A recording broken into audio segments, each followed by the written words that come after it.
بس كده كده خلاص، انا علقت اليافطه بتاع مصنع الملاهي، وكده بقى اقدر افتتح الملاهي يا اسطى.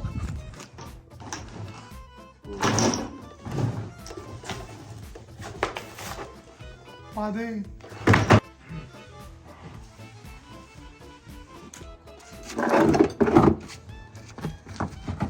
بس كده كده خلاص بقى فتحت الملاهي. المفروض بقى ان انا اعمل اعلان علشان الناس تعرف ان انا عندي ملاهي قشطه.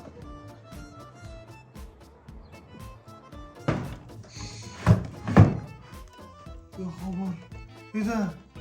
فين الفلوس اللي كانت هنا؟ فين الفلوس اللي انا كنت مخبيها هنا؟ ايه ده؟ فلوس ايه يا حاج اللي انت مخبيها؟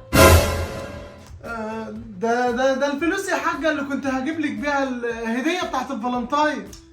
معقول فاكرني يا حاج وهتجيب لي هدية الفالنتاين؟